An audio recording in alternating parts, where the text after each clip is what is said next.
The valley held its breath when Diego Stronghawk entered town. Sun-weathered face, raven hair streaked with silver, and land that stretched to 3 horizons. They called him the Rich Apache, a man whose cattle numbered in thousands. Women from miles around competed for a single glance. Daughters of bankers, widows with fortunes, debutantes with powerful fathers. They wore their finest, spoke their sweetest, offered everything. Yet Diego's obsidian eyes remained unmoved, his face impassive. Until that spring day, when mud-splattered Emma Dawson led his horse from the livery, head down, invisible to all but him. What was it about this orphan girl that made the territory's most powerful man suddenly break his silence? Before Alice could learn why he chose her over everyone else, they would both face a past neither could escape.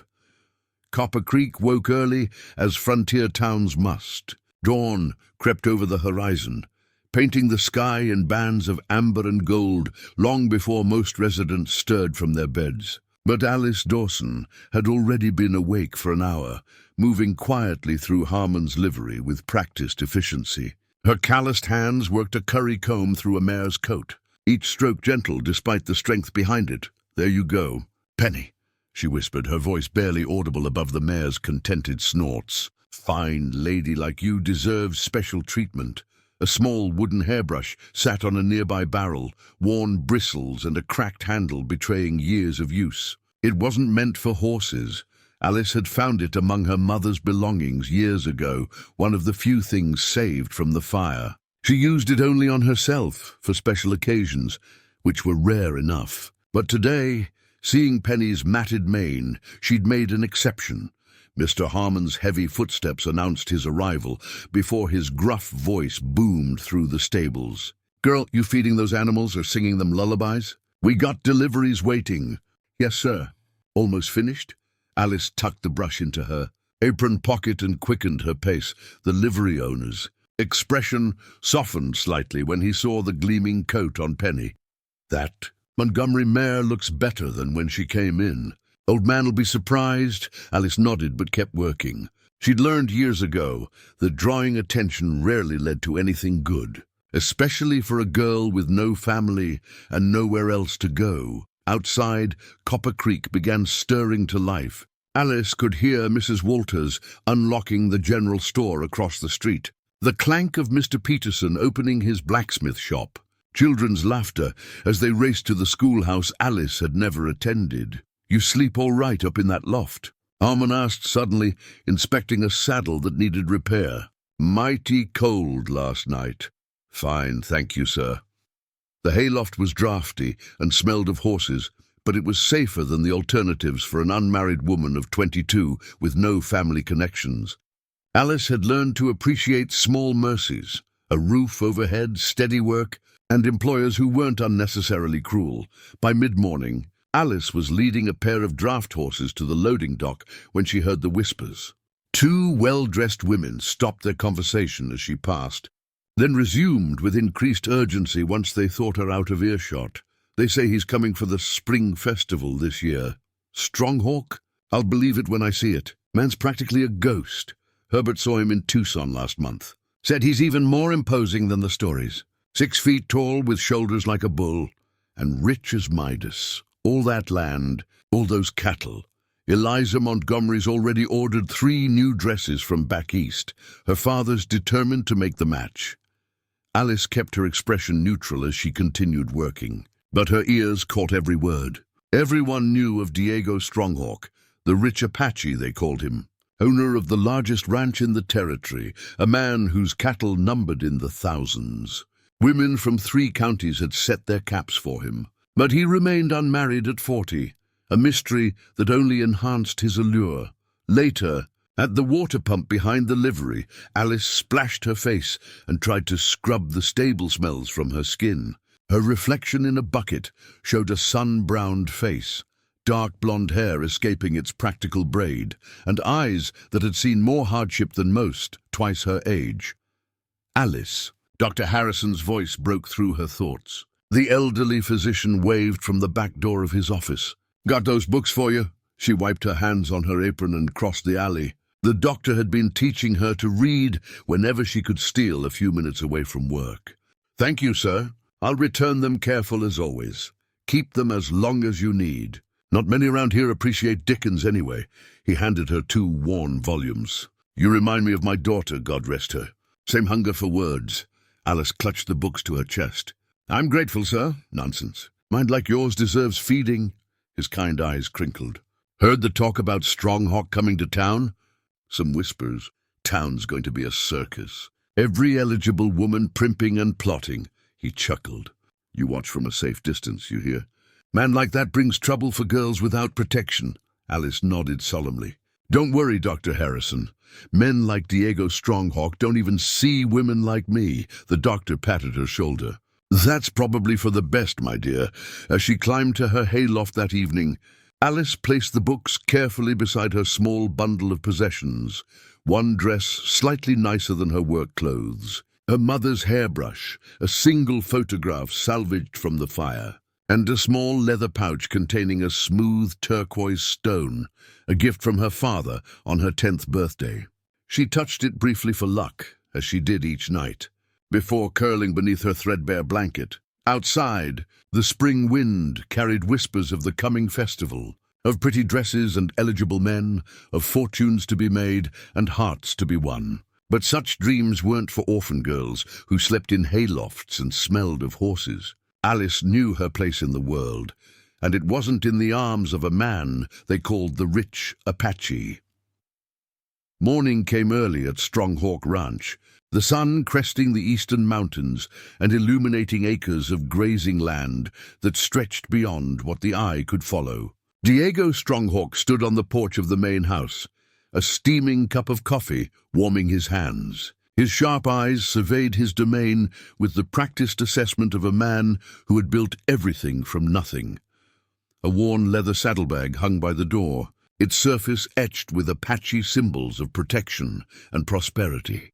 The bag had belonged to Diego's mother, one of the few possessions she'd managed to keep when her people were forced onto reservations. Diego ran his fingers over the familiar patterns each morning, a ritual, a remembrance, a reminder of who he was. Riders coming in from the north pasture, called Joaquin, emerging from the bunkhouse. At 65, the old vaquero moved with the ease of a man who had spent his life in the saddle. His weathered face broke into a rare smile when he saw Diego. The men found those strays. All 30 head accounted for. Diego nodded, satisfaction briefly softening his stern features. Good. Tell Martinez he did well. You could tell him yourself, Joaquin suggested. Wouldn't hurt the men to hear praise from the jefe directly. They know I'm satisfied when they keep their jobs. Diego turned back to his coffee, ending the discussion. Joaquin sighed, accustomed to his employer's taciturn nature. He had raised Diego since the boy was 12, after his mother died, and his Spanish father returned to Mexico, unable to bear the memories. Joaquin alone knew the depths beneath Diego's carefully controlled exterior. The ranch hummed with activity as the day progressed. Cowhands rode out to distant pastures, blacksmiths repaired equipment, and women from the nearby Mexican settlement prepared food in the large kitchen. Through it all moved Diego, observing everything, speaking little, his presence enough to inspire diligent work from everyone. Mr. Stronghawk, called Evans, the ranch's bookkeeper, hurrying across the yard with papers clutched in his hands. Telegraph came from Tucson. Cattle prices are up. If we move the herd south next month, instead of waiting for the usual drive, we stand to make an additional 15%. Diego took the papers, scanning the figures with practiced ease. Unlike many ranchers, he understood the markets as well as the land. It was one reason Stronghawk Ranch had prospered while others failed. Make the arrangements, he said finally, and send word to Copper Creek that I'll be attending their spring festival. We'll need to secure contracts while prices are favorable. Evans blinked in surprise. You'll go yourself, sir? I thought you disliked such gatherings. I dislike losing money more. Diego handed back the papers. Tell Joaquin to prepare the good horses. We leave in 3 days. Later, as evening settled over the ranch, Diego retreated to his study. Unlike the utilitarian nature of the rest of the house, this room revealed something of the man himself. Bookshelves lined the walls, filled with volumes of poetry, history, and philosophy in English, Spanish, and Apache. A guitar rested in one corner, its strings frequently tuned, but rarely played for anyone but himself. He poured a small measure of whiskey and opened a leather-bound book of Keats's poetry. Many would be surprised to find the fearsome rancher reading English verse by lamplight, but Diego had long ago stopped caring what others thought of him. A soft knock interrupted his solitude. "Enter!" he called. Closing the book, Joaquin stepped inside, his expression troubled. "You're really going to the festival? You haven't attended in years. Business requires it." "Business," Joaquin repeated skeptically. "Not the fact that old Montgomery has been bragging his daughter will be the next mistress of Stronghawk Ranch?" Diego's expression darkened. "Montgomery is a fool with influence. He's been turning other ranchers against you, saying a man of your background shouldn't control so much territory." "My background?" Diego's voice was dangerously soft. "You mean my mother's blood. You know how some feel about the Apache. Let them feel however they wish." Diego rose and moved to the window. "This land was Apache before it was anything else. I won't apologize for existing between two worlds." Joaquin stepped closer. "Diego, you're 40 years old. The ranch prospers, but a man needs more than land and cattle. You should consider finding a wife." Diego finished with unexpected bitterness. "Like the women who come to town when I appear? The ones who see nothing but the size of my herds and the reach of my boundaries. Not all women are like that, perhaps not. But I've yet to meet one who sees past the rich Apache to the man beneath." Diego turned back to his book, a clear dismissal. "We leave for Copper Creek in 3 days. Make sure the men understand my expectations for their behavior in town." After Joaquin left, Diego returned to his poetry, but the words no longer captured his attention. Instead, his thoughts drifted to the upcoming festival and the parade of eligible women who would be pushed in his direction by ambitious fathers and determined mothers. He had built his empire alone. He had grown comfortable with solitude. Yet sometimes, in moments he admitted to no one, the vast expanse of Stronghawk Ranch felt as empty as the desert that bordered it to the west, beautiful but unforgiving in its isolation. The general store buzzed with activity as women from all over Copper Creek gathered to select fabrics and notions for festival attire. Alice slipped through the crowd, nearly invisible, as she delivered a package to Mrs. Walters. Her worn work clothes stood in stark contrast to the colorful silks and satins being unfurled across the counter. "Alice." "Dear," Mrs. Walters called, waving her over. "I've set aside some ribbon ends for you. Thought you might want to freshen up that old dress of yours for the festival." Before Alice could thank her, a sharp voice cut through the chatter. "Really, Mrs. Walters, why encourage the girl? It's not as if she'll be participating in any meaningful way." Eliza Montgomery stood at the counter, her expensive green dress marking her as clearly as a queen's crown might. At 24, she commanded attention by birthright as the only daughter of the territory's second wealthiest man. Her blonde curls were arranged fashionably beneath a matching hat, and her smile never quite reached her eyes when they landed on Alice. "Everyone attends the spring festival, Eliza," Mrs. Walters replied evenly. "Alice works harder than most in this town. She deserves some enjoyment." Of course, Eliza said with a dismissive wave. "I'm simply being practical. With Mr. Stronghawk attending this year, we must all remember our positions." Her gaze swept over Alice's mud-splattered boots. "Some of us will be making impressions. Others will be mucking stables." Alice kept her expression neutral as she accepted the ribbons from Mrs. Walters. "Thank you for your kindness," she said softly, then turned to leave. "Oh, Alice," Eliza called after her. "Father needs his bay mare ready tomorrow morning. Make sure she's properly groomed this time. Last visit I noticed dirt still on her fetlocks." "Yes, Miss Montgomery." Alice nodded and slipped out, clutching the ribbons in her hand. Outside, the spring sunshine did little to warm the chill Eliza's words had left. Alice hurried back toward the livery, keeping her eyes down as she passed groups of chattering townspeople. The festival was all anyone discussed, particularly with news that Diego Stronghawk would attend. Alice Wait up! She turned to see Sarah Cooper, the baker's daughter, hurrying toward her. Sarah was one of the few girls in town who treated Alice with genuine kindness. "Are you going to the seamstress?" Sarah asked, falling into step beside her. Alice shook her head. "Just back to work. Mr. Harmon's expecting me. But what about your festival dress?" "I'll mend my Sunday dress." "It's fine," Sarah frowned. "You heard Stronghawk is coming?" "Everyone's talking about it. Hard not to hear. The whole town's gone mad. Father says half the unmarried women in 3 counties will be throwing themselves at him." Sarah giggled. "Eliza Montgomery's practically planning the wedding already." "She'll likely get what she wants," Alice replied pragmatically.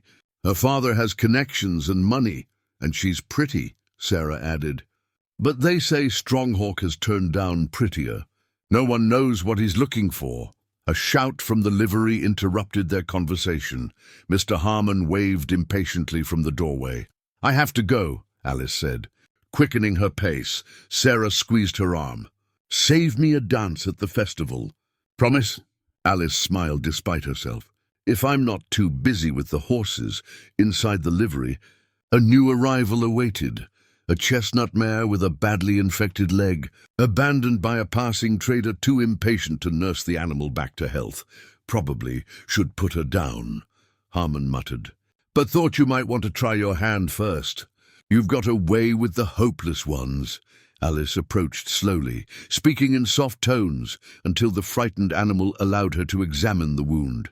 "She'll heal," Alice said with quiet certainty. "Just needs patience and care." "Well, she's your project then. But don't neglect your regular duties." Later that evening, after finishing her chores, Alice returned to the mare with poultices she'd learned to make from watching Dr. Harrison. The stable was quiet, most workers gone home to their families. These were the moments Alice treasured, alone with the animals, needed and useful. As she worked, she hummed softly, an old lullaby half-remembered from childhood.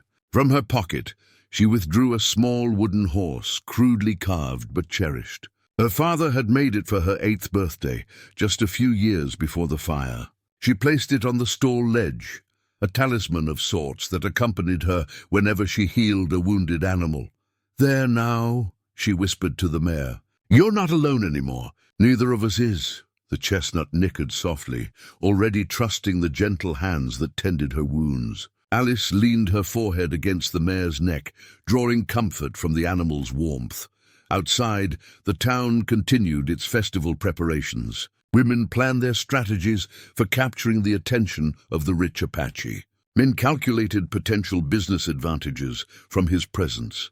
But in the quiet of the stable, Alice Dawson asked for nothing more than what she already had: meaningful work, a safe place to sleep, and the occasional kindness from those who saw beyond her circumstances. Tomorrow would bring another day of labor, another reminder of her place in the world. Yet as she tucked the wooden horse back into her pocket, Alice allowed herself a moment of gratitude. Others might have more, but few appreciated what they possessed as deeply as the girl who had once lost everything. The spring festival transformed Copper Creek from a dusty frontier town into a colorful celebration of renewal. Bunting and paper flowers adorned storefronts. Musicians tuned instruments in the town square. The air smelled of baking pies and barbecue smoke from the massive pit where a steer had been roasting since dawn. Alice moved between the livery and the festival grounds, leading horses to temporary corrals erected for visitors' mounts. Her mended dress, blue cotton with Mrs. Walter's donated ribbons freshening the collar and cuffs, was the nicest she owned, though it paled beside the finery surrounding her. Mr. Harmon had granted her limited freedom to enjoy the festivities once the morning rush subsided. "Just be back to help when folks start leaving," he'd instructed, "and stay out of trouble." At the edge of the square stood Mayor Collins, proudly adjusting a hand-painted wooden sign that proclaimed Copper Creek Spring Festival 1885 in bright red letters. The paint still looked fresh, and Alice noticed the mayor's wife directing where smaller signs should be placed to guide visitors to various attractions. "This way to the dance pavilion," one read. "Refreshments and pie competition," directed another. "Alice," Sarah waved from a booth where her father sold fresh bread and pastries. "Come try a sample." Alice accepted a small cinnamon roll, savoring the rare treat. "Everything looks wonderful," she said, gesturing around the square. "Father says this will be the biggest festival yet, with Stronghawk coming." Sarah leaned closer. "Have you seen the Montgomerys' display?" Alice shook her head. "Come look, but discreetly." They wandered toward the center of the square, where a large pavilion had been erected. Inside, Montgomery Bank had set up an elaborate exhibit showcasing the family's contributions to the territory's development. Prominently featured were architectural drawings for a proposed railway station, conveniently located on Montgomery land. "Father says old Montgomery is hoping to convince Stronghawk to invest," Sarah whispered, "and to propose to Eliza while he's at it." As if summoned by her name, Eliza Montgomery appeared at the pavilion entrance. Her festival dress was a confection of pale pink silk with lace overlays, imported from San Francisco at considerable expense. Her father stood proudly beside her, greeting influential guests. "She does look beautiful," Alice admitted softly. "Yes, but my brother says Stronghawk doesn't care for showy women," Sarah countered. "He prefers substance." Alice smiled. "Then Miss Montgomery still has a chance. She's quite intelligent, whatever else one might say." Before Sarah could respond, a commotion near the town entrance caught everyone's attention. Conversations hushed as heads turned toward the approaching dust cloud. "Is that," Sarah began. "Stronghawk ranch riders," someone confirmed, voice carrying across the suddenly quiet square. The effect was immediate. Women patted hair and straightened dresses. Men stood taller, preparing to meet the territory's most successful rancher. The Montgomery family moved to a prime viewing position. Eliza artfully posed beside her father. Alice stepped back, finding a position near the livery where she could observe without being in the way. Her practical nature reminded her that soon she'd be needed to care for the newcomers' horses. The riders entered town in formation, nearly 20 men on well-groomed horses. They rode with the easy confidence of those who spent more time in the saddle than on the ground. At their center, mounted on a magnificent black stallion, rode a man whose presence commanded attention without effort. Diego Stronghawk sat straight-backed in a silver-trimmed saddle, his dark hair showing threads of silver at the temples. His features reflected his mixed heritage, his mother's high Apache cheekbones and his father's Spanish nose. He wore no expression at all as he surveyed the town, his obsidian eyes missing nothing. Whispers rippled through the crowd. Many had heard of the Rich Apache for years, but never seen him in person. The reality proved more imposing than rumors suggested. Mayor Collins hurried forward, hand extended in greeting. "Mr. Stronghawk." "Copper Creek welcomes you, sir." Diego dismounted with fluid grace, nodding acknowledgement to the mayor while handing his reins to one of his men. His voice, when he spoke, was deep and measured, with the barest hint of an accent. "Thank you. Mayor, my men and I appreciate your hospitality." More formalities followed as important townspeople pressed forward for introductions. Alice noticed how Eliza Montgomery positioned herself perfectly, ensuring Diego would notice her when the time came for her father's introduction. Alice turned away, heading toward the temporary corrals. The Stronghawk horses would need tending, and that was her responsibility. As she prepared stalls and fresh water, she heard the festivities resuming, music playing, conversations growing louder as initial awe faded. She was filling the last water trough when a shadow fell across her work. Looking up, Alice found herself facing Joaquin. "Diego's foreman, miss," he said politely. "Our horses require special care, Mr. Stronghawk's mount in particular." "Of course, sir," she replied, straightening. "I'll see to them personally." Joaquin studied her for a moment, noting her capable hands and direct gaze. "The black stallion likes to be approached from the left. He can be particular about strangers." "I understand horses, sir." A rare smile crossed the old vaquero's weathered face. "I believe you might at that, Miss Dawson." "Alice Dawson." "Gracias, señorita Dawson. We'll return for them this evening." As Joaquin walked away, Alice felt oddly pleased by the small interaction, one professional acknowledging another. She turned toward the temporary corral where the Stronghawk riders were bringing their mounts, ready to prove her competence with even the most valuable horses in the territory. Alice worked methodically, leading each Stronghawk horse to a prepared stall. The animals were magnificent, clearly well-bred and expertly cared for. She saved Diego's black stallion for last, remembering Joaquin's advice to approach from the left. "Hello, beautiful," she murmured, meeting the horse's intelligent eyes. "You're far from home, aren't you? Let's make you comfortable." The stallion regarded her warily, nostrils flaring. Then, to Alice's satisfaction, he lowered his head slightly, allowing her to take his reins. "That's it. I won't hurt you." As she led him to the largest stall, Alice noticed something unusual about his bridle. Small silver conchos decorated the leather, each engraved with intricate designs unlike any she'd seen before. One in particular caught her eye, a circular medallion with what appeared to be a thunderbird pattern etched into the metal. She touched it gently, admiring the craftsmanship. "Apache silverwork," a deep voice observed from behind her. "My mother's people were known for it." Alice startled, turning to find Diego Stronghawk himself, standing in the stable doorway. Sunlight silhouetted his tall figure, making him appear even more imposing. He stepped inside, and she instinctively backed against the stallion. "I didn't mean to handle it, sir," she apologized quickly. "I was just admiring the work." Diego moved closer, eyes assessing both her and his horse. "Nightwalker doesn't usually tolerate strangers," he remarked, noticing how the stallion stood calmly beside her. "He's just uncertain of new surroundings." "Aren't you, boy?" She stroked the horse's neck gently, and the animal leaned into her touch. Something flickered across Diego's normally impassive face, surprise, perhaps even approval. He studied Alice more carefully, noting her threadbare dress with its carefully sewn ribbons, the calluses on her hands, the simple leather cord around her neck. His gaze stopped at the small pendant hanging from the cord, a piece of polished turquoise, unset and unadorned, secured by simple wire wrapping. "That's stone," he said, voice suddenly taut. "Where did you get it?" Alice's hand moved instinctively to the pendant. "My father gave it to me. Before he died." "Your father," Diego repeated, an odd note in his voice. "What was his name?" "Thomas Dawson, sir." She frowned slightly, confused by his interest.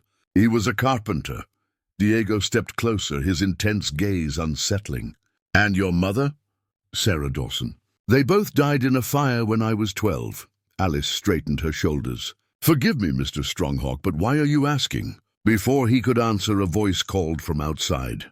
"Diego, are you in there?" Eliza Montgomery appeared in the doorway, her pink dress incongruous against the straw and dirt of the stable. Her practiced smile faltered when she saw Alice. "Oh, I didn't realize you were busy with the help." Diego stepped back, his momentary openness vanishing behind a mask of polite indifference. "Miss Montgomery, your father mentioned you might show me the festival exhibits." "Of course." Eliza beamed, shooting a triumphant glance at Alice. "Father's prepared a special display about the railway proposal. Everyone's waiting for your opinion." Diego nodded, then turned back to Alice. "You have a way with horses, Miss Dawson," Alice supplied. "Alice Dawson, Miss Dawson." He studied her for another moment, then reached into his vest pocket. He withdrew a small object and pressed it into her palm. "For your care of Nightwalker. He's particular about who tends him." Before Alice could respond, Eliza slipped her arm through Diego's. "We really shouldn't keep father waiting." "Mr. Stronghawk." With a final inscrutable look at Alice, Diego allowed himself to be guided away. Alice opened her palm to find a silver coin, more money than she'd earn in a week. She finished settling Nightwalker into his stall, mind spinning with the strange encounter. Why had Diego Stronghawk been so interested in her turquoise pendant? And why had he looked at her, not with the dismissive glance most wealthy men gave her, but with something that felt uncomfortably like recognition? Later, as the festival moved into afternoon celebrations, Alice slipped through the crowds, delivering messages for Mr. Harmon.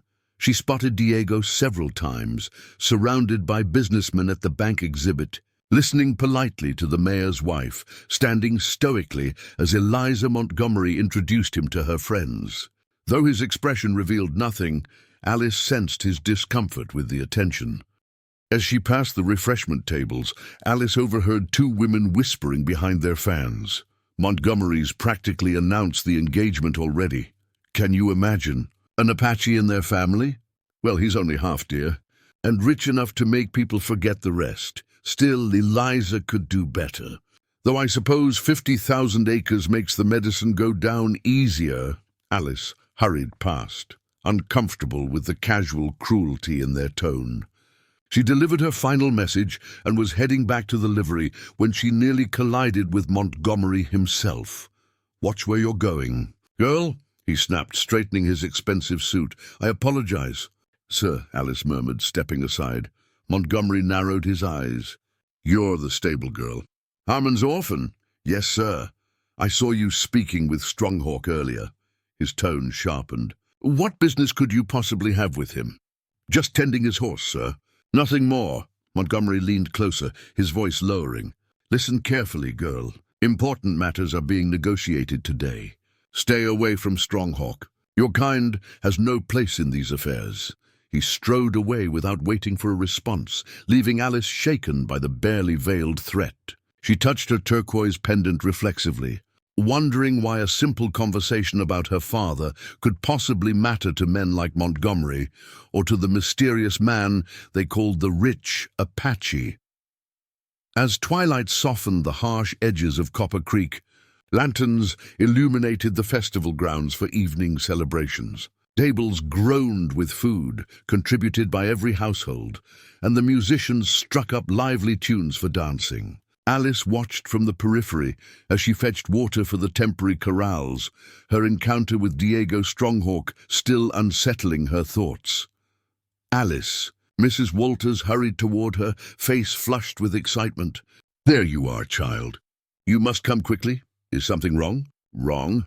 Heavens, no." The shopkeeper grasped Alice's work-roughened hands. "Mr. Stronghawk has asked for you to join his table for the festival dinner." Alice nearly dropped the water bucket. "That's impossible. I heard it with my own ears." "He asked Mayor Collins where to find Miss Dawson, the horse girl." Mrs. Walters tugged at Alice's sleeve. "Come, we must get you cleaned up. But Mr. Harmon, I've already spoken to him. Even Harmon wouldn't refuse Stronghawk."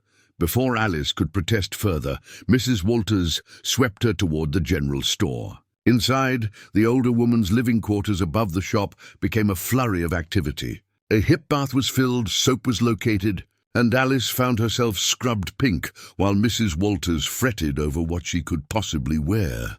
"This is madness," Alice protested weakly as the woman attacked her hair with a comb. "Why would he ask for me?" "Men have their reasons," Mrs. Walters replied, working at a stubborn tangle. "And Stronghawk isn't known for explaining his." "Now hold still."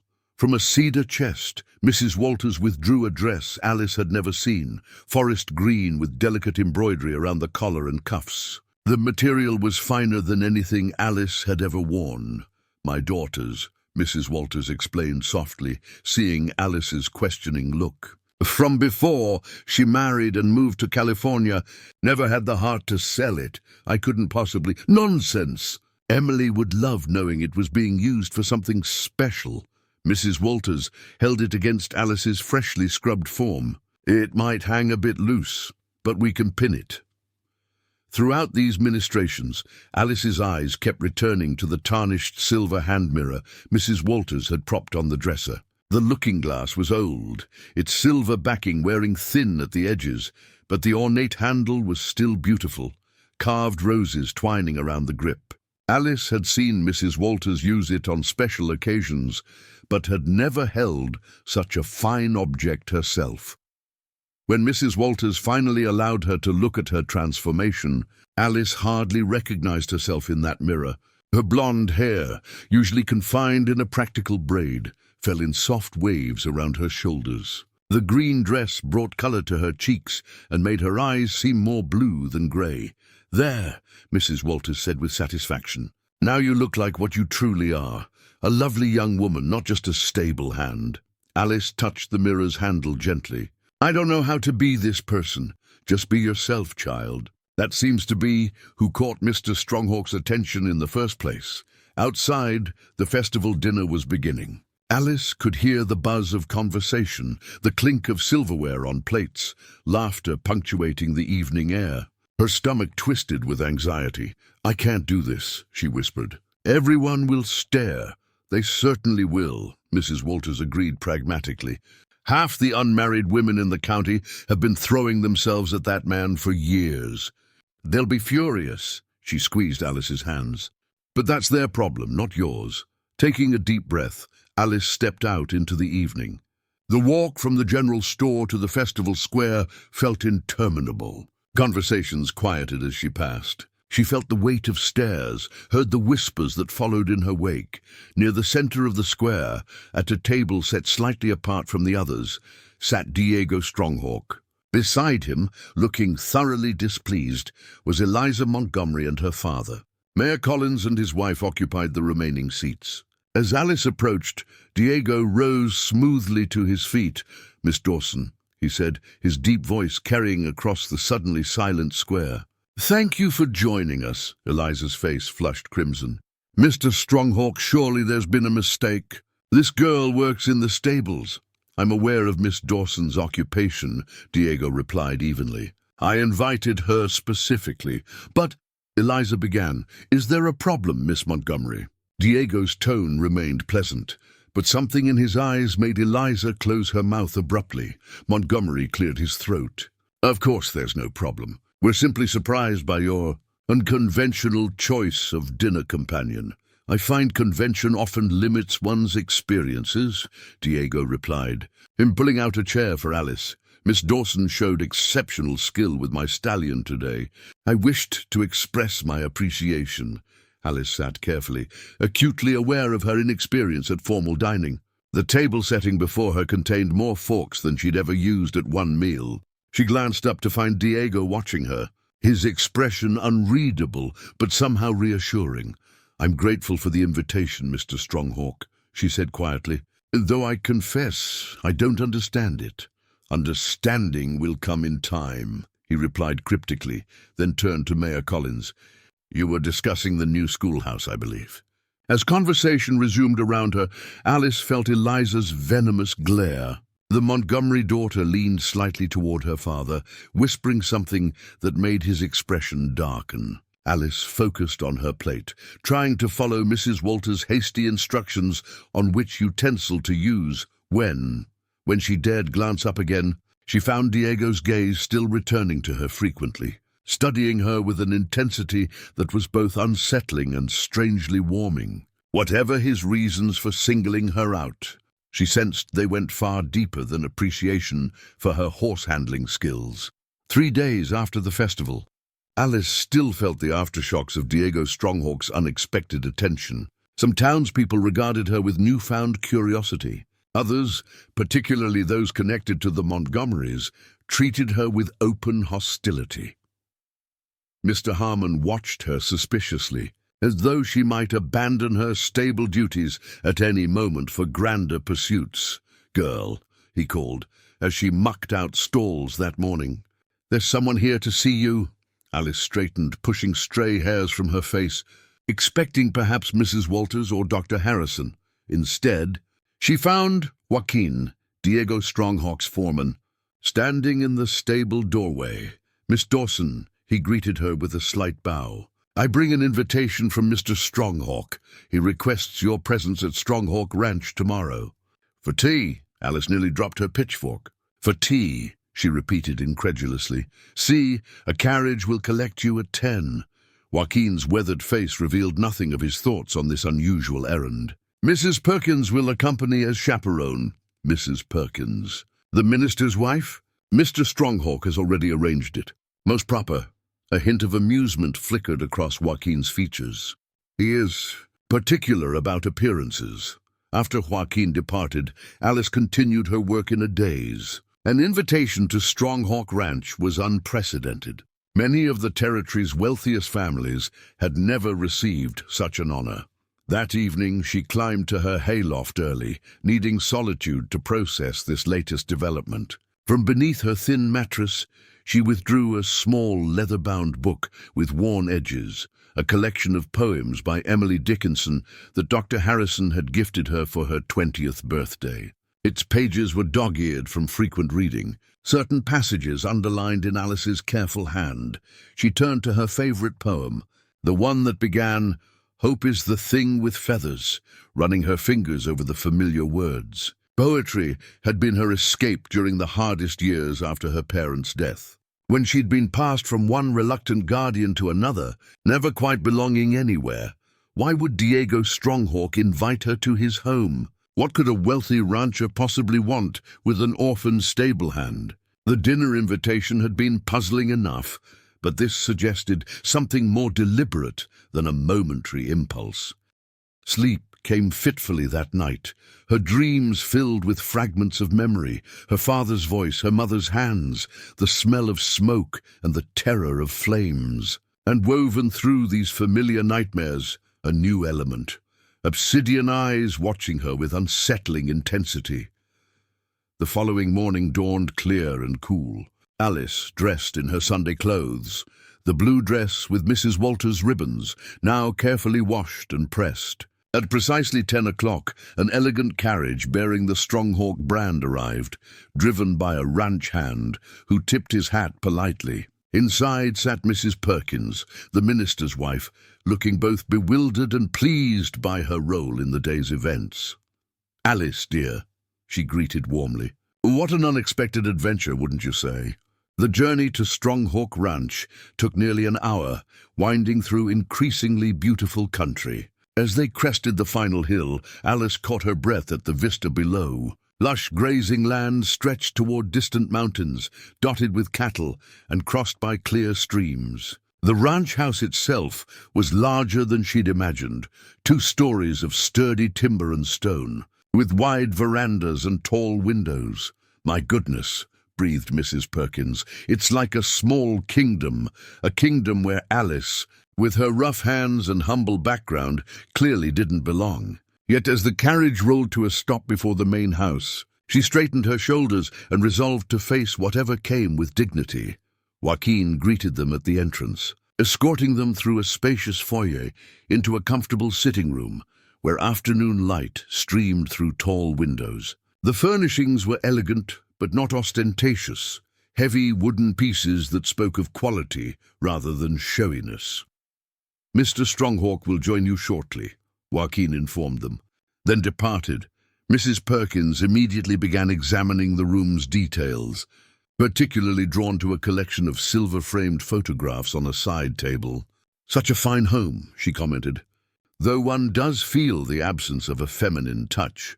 Alice's attention was captured by something else entirely, a large bookcase filled with volumes of every size and description.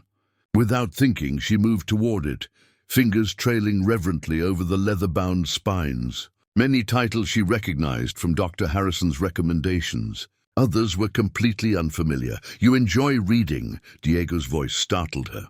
He stood in the doorway, watching her with that same inscrutable expression he'd worn at the festival. Today, he was dressed more casually than she'd seen him before, a crisp white shirt, dark trousers, and a simple vest. Without his formal attire, he seemed somewhat less intimidating, though no less imposing. "Yes," Alice answered simply. "When I can. Then perhaps you'll find something of interest there." He stepped fully into the room, greeting Mrs. Perkins with perfect courtesy before turning back to Alice. "I thought we might take tea on the veranda. The view of the eastern pastures is particularly fine today." The meal that followed was unlike anything Alice had experienced. Fine china cups filled with fragrant tea, delicate sandwiches, and pastries arranged on tiered silver trays. Throughout, Diego remained a courteous but somewhat distant host, engaging Mrs. Perkins in conversation about the town, while occasionally directing questions to Alice about her life and interests. It was only when Mrs. Perkins excused herself briefly that Diego's demeanor changed, his voice lowering as he leaned slightly closer to Alice.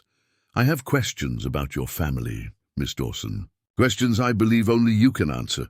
Copper Creek buzzed like an overturned beehive. 2 weeks had passed since Alice's first visit to Stronghawk Ranch, and in that time, Diego had called on her 3 more times. Each visit followed the same pattern. He would arrive in town with a small retinue, conduct necessary business, and then seek out Alice at the livery.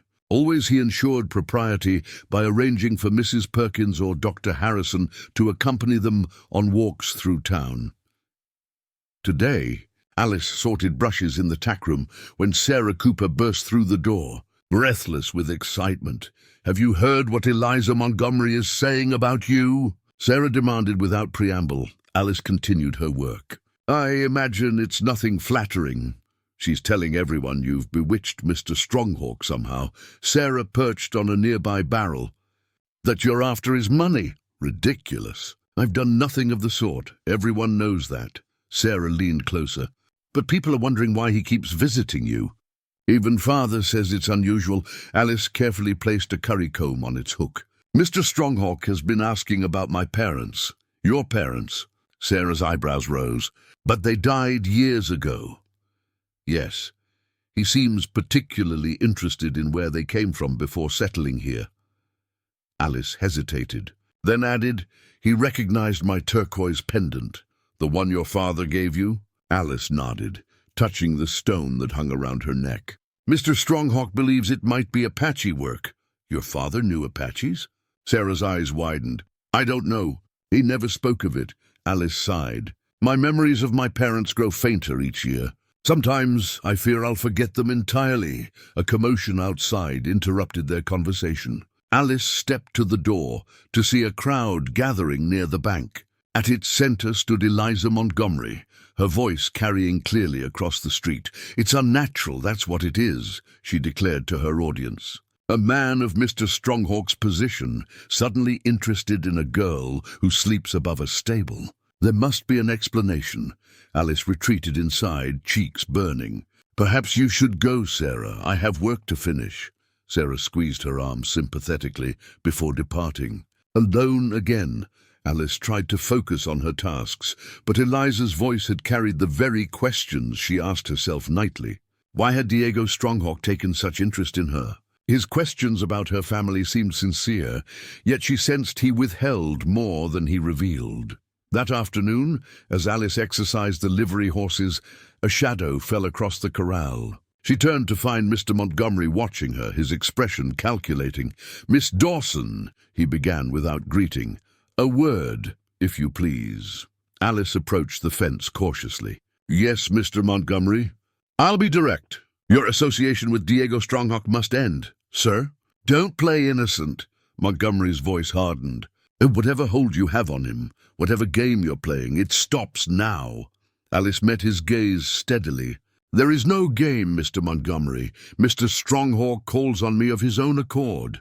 Listen carefully, girl." Montgomery leaned closer.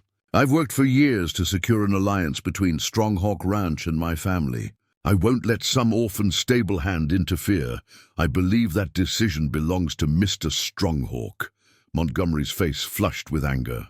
"You little—" He stopped himself, regaining composure. "Perhaps I should speak with Harmon about your continued employment. Or the landlord about that room you're hoping to rent from the widow Miller." Alice paled. She had only just arranged to move from the hayloft into a proper room, using the money Diego had given her for tending his horses. "That would be unfortunate," Montgomery continued, seeing her reaction. "A girl with no job, no references, no home. Where would you go, I wonder?" Before Alice could respond, a deep voice cut through the tension. "Is there a problem here?" Diego Stronghawk stood a few yards away, his expression dangerously calm.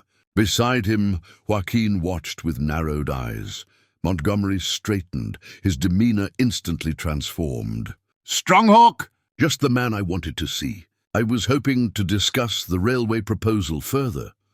"Indeed." Diego's gaze shifted between Montgomery and Alice, noting her distress. "Perhaps later." "I've come to speak with Miss Dawson." Montgomery's smile tightened. "Of course, though I wonder if I might caution you as a friend about certain—" Associations.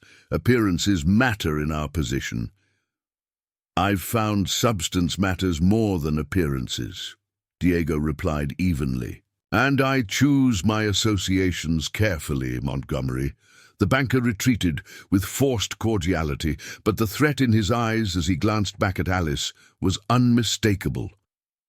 Diego approached the corral fence. "What did he say to you?" "Nothing of consequence," Alice replied, unwilling to appear as though she was complaining. Diego studied her face, clearly disbelieving but not pressing further. "I've brought you something." From his coat, he withdrew a small object wrapped in cloth. "It belonged to my mother." Alice unwrapped the bundle carefully, revealing a small buckskin pouch decorated with intricate beadwork in blue and white patterns. The design featured stylized thunderbirds, similar to those on Nightwalker's bridal conchos. "It's beautiful," she breathed, running a finger over the beadwork. "It's a medicine pouch," Diego explained. "Apache women create them to hold sacred herbs and objects of protection. My mother made this one shortly before she died." Alice tried to return it. "I couldn't possibly accept something so personal." "Keep it," Diego insisted. "She would have wanted you to have it. But why?" "You barely know me." Diego's expression grew distant. "I knew your father, Alice." The simple statement struck her like physical blow. "What? How?" "Not in the way you might think," he clarified. "I never met him, but I know of him." Diego glanced toward town, where several people watched their interaction with undisguised interest. "This isn't the place for such a conversation. Will you come to the ranch again? Tomorrow?" Alice hesitated, Montgomery's threats echoing in her mind. Yet the possibility of learning about her father outweighed her fear. "Yes, I'll come." As Diego departed, Alice clutched the medicine pouch, feeling as though she stood at the edge of a precipice. Whatever connection existed between Diego Stronghawk and her family, discovering it would irrevocably change her life. For better or worse, Alice found the white paper tucked beneath her folded blanket when she climbed to her loft that evening. The message was brief, printed in block letters to disguise the handwriting. "Stay away from Stronghawk or face the consequences." She crumpled it in her fist, heart pounding. The threat was expected after Montgomery's confrontation, yet seeing it written made it undeniably real. Sleep proved elusive. By dawn, Alice had made her decision. When the Stronghawk carriage arrived, she asked the driver to convey her regrets. She would not be visiting the ranch after all. For 3 days, Alice avoided town whenever possible, focusing on her work and rebuffing Sarah's curious questions. On the 4th day, Diego himself appeared at the livery, his expression troubled. "You didn't come," he stated simply. Alice continued brushing down a customer's mare, keeping the animal between them. "I thought it best not to. Because of Montgomery, it wasn't a question." Alice glanced up, surprised by his perception. "People are talking," she said carefully. "It's uncomfortable. For you or for me? For both of us, I imagine." She moved to the mare's other side. "Mr. Stronghawk, I appreciate your interest in my family, but perhaps it's best if we—" "Diego," he interrupted. "My name is Diego. That would be improper." "Propriety," he said with unexpected bitterness, "always the shield of those who fear what they don't understand." Alice set down her brush. "What do you want from me?" For a moment, Diego's carefully maintained reserve slipped, revealing genuine frustration. "To tell you the truth. About your family. About why I recognize that turquoise stone." He moved closer, lowering his voice. "Has anyone threatened you directly?" The crumpled note in her pocket seemed to burn against her hip. Mr. Montgomery expressed concerns about my employment prospects. Diego's expression darkened. "I see. You shouldn't involve yourself. It will only make matters worse." "Alice," he said, her name gentle on his lips, "I'm already involved. Have been since I first saw you with Nightwalker." A sharp call from the front of the livery interrupted them. Mr. Harmon appeared, eyeing Diego suspiciously. "Girl, finish up and start on the tack room. It's a mess." He nodded stiffly to Diego. "Mr. Stronghawk, didn't know you were here." "Just leaving," Diego replied. Then turned back to Alice. "This conversation isn't finished." After he departed, Harmon watched Alice with narrowed eyes. "Getting above yourself, aren't you? Fancy visitors, trips to big ranches?" "No, sir," she replied quietly. "Just doing my work. See that you remember that." "Jobs aren't easy to come by for girls with no family." The threat echoed Montgomery's warning.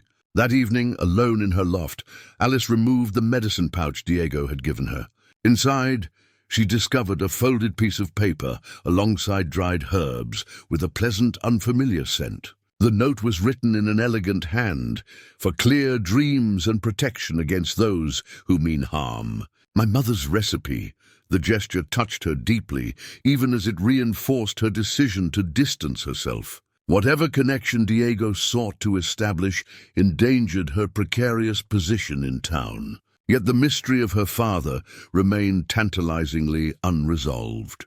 The following Sunday, Alice slipped into church late, taking her usual seat in the last pew. She rarely attended, finding little welcome among the congregation. But today she needed the quiet reflection. As Reverend Perkins delivered his sermon on forgiveness, Alice's thoughts drifted to her parents. What secrets had they carried? What connection could possibly exist between her carpenter father and the wealthy rancher? After the service, Alice lingered in the small cemetery behind the church. Her parents' graves lay in the far corner, marked with simple stones. She knelt between them, brushing away weeds that had sprung up since her last visit. "I wish you could tell me," she whispered. "I wish I knew what he knows." "Miss Dawson," the voice startled her. Joaquin stood a respectful distance away, hat in his hands. "Señor Joaquin," she acknowledged, rising quickly. "Is something wrong?" "No, señorita. The patron asked me to bring you this." He extended a small wooden box, weathered with age. "He said you might recognize it." Alice accepted the box warily. The lid was carved with a simple pattern, interlocking circles surrounding a central star. Her breath caught. She'd seen this pattern before, on a larger chest that had burned in the fire. Her father's possession. Where did he get this? She demanded. "That is for him to explain," Joaquin replied. "He asks again for you to visit Stronghawk Ranch." Alice's fingers traced the familiar carving. "I can't. Mr. Montgomery has made it clear what will happen if I continue associating with Mr. Stronghawk." Joaquin's weathered face hardened. "Montgomery threatens you? He's powerful in town, and you think Diego is not?" Joaquin shook his head. "The patron protects what is his, señorita. If you came to Stronghawk, no one would dare harm you." "I'm not his," Alice protested. "I barely know him." Joaquin studied her with ancient, knowing eyes. "Yet he knows you. Or at least he knows who you are." He gestured to the box. "This proves it, no?" As Alice left the cemetery, the wooden box clutched tightly in her hands. She felt eyes watching from the church steps. Eliza Montgomery stood with her father and several prominent townsfolk, their disapproving gazes following her retreat. The whispers reached her even from that distance. "Shameless girl. Indian lover.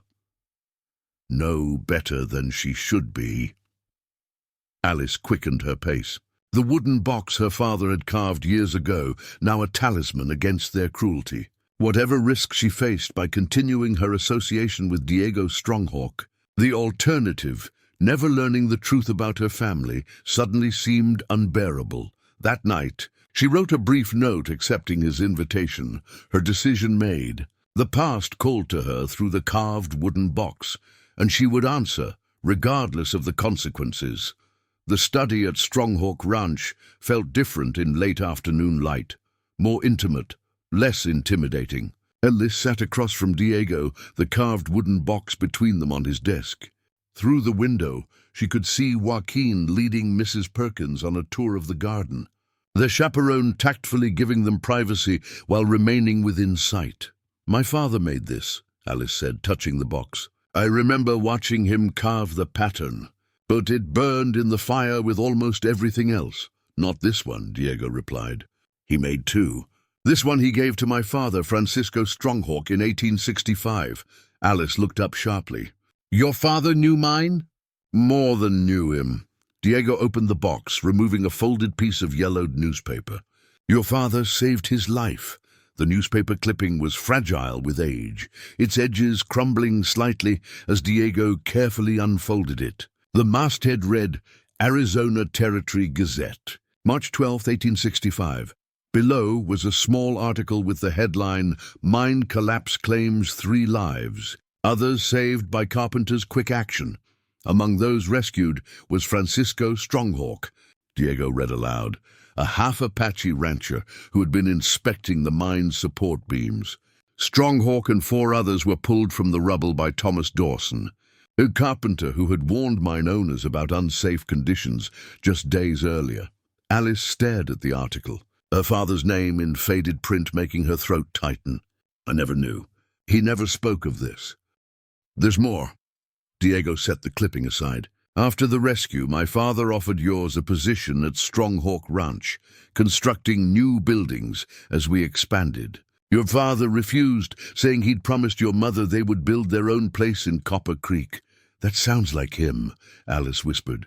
He always kept his promises, but the men remained friends. My father visited yours several times. I was young then, but I remember him speaking of Thomas Dawson with great respect. Diego's expression softened with memory. My father said he was a man who judged others by their character, not their bloodlines. A rare quality in those days. Alice absorbed this revelation, pieces of her past shifting into new patterns. But why didn't my father ever mention this friendship? Perhaps because it wasn't entirely accepted. Diego's voice held a note of old bitterness. A white carpenter befriending a half-Apache rancher would have raised eyebrows. Especially in a town like Copper Creek, like it does now, Alice observed quietly. Diego acknowledged this with a nod. Some things change slowly, but this doesn't explain your interest in me, Alice pressed. Or how you recognized my turquoise pendant. Diego stood, moving to the window. For a long moment, he watched Joaquin and Mrs. Perkins in the garden below. When he finally spoke, his voice carried an uncharacteristic hesitation. When your parents died, my father attempted to find you. He felt indebted to Thomas Dawson and wanted to honor that debt by ensuring his daughter was cared for. He turned back to face her. But you had already been sent to relatives in the East. By the time he discovered your whereabouts, he was ill, the sickness that eventually claimed him. I returned to Copper Creek when I was 16, Alice said, after my aunt died. By then, my father was gone. Diego's expression darkened. And I was battling to hold on to Stronghawk against those who believed an Apache had no right to such land. Alice tried to imagine the young Diego, newly orphaned, fighting to protect his inheritance. It must have been difficult. It taught me necessary lessons. His voice hardened momentarily, then softened again. When I saw you at the livery, I didn't immediately make the connection. But then I noticed your pendant. Alice's hand went instinctively to the turquoise stone. What about it? Diego crossed to a cabinet, unlocking it with a small key. From inside, he withdrew a leather folder tied with rawhide. Carefully opening it, he removed a sketched portrait of a handsome man, with Diego's bearing but lighter features, dressed in formal attire of the previous decade. Around his neck hung a bolo tie with a distinctive turquoise stone set in silver. My father, Diego explained, wearing the stone my mother gave him when they married. Its twin, he gestured to Alice's pendant, he gave to your father after the mine rescue. A token of blood brotherhood in Apache tradition. Alice stared at the portrait, seeing the identical stone. So when you saw mine, I recognized it immediately. Few such stones exist. They came from a sacred place in my mother's tribal lands. Diego replaced the portrait carefully. When I saw it around your neck, I knew you must be Thomas Dawson's daughter. And that's why you've sought me out? To honor your father's debt? Diego studied her face. Initially, yes. But now, he hesitated, seeming to choose his words carefully. Now I find myself drawn to the woman herself, not merely the obligation. The admission hung between them, unexpectedly intimate. Alice looked away, unsure how to respond. Outside, the sun was beginning to set, painting the mountains in shades of purple and gold. Mrs. Perkins appeared at the study door. announcing that they should depart soon to return to town before dark. As they walked to the waiting carriage, Diego spoke quietly, for Alice's ears alone.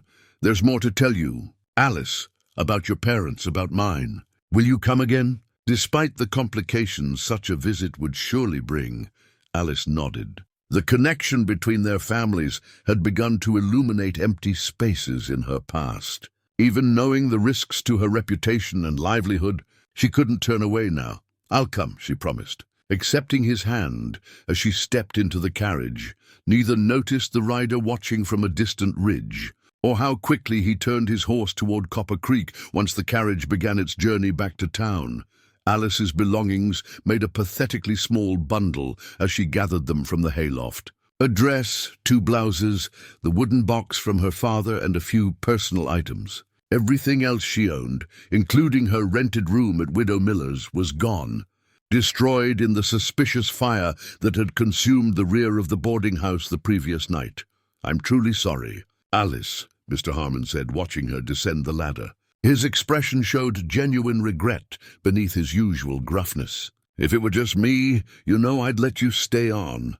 But with the bank calling in my loan early, I understand," Alice replied, trying to keep her voice steady. "Mr. Montgomery is very persuasive.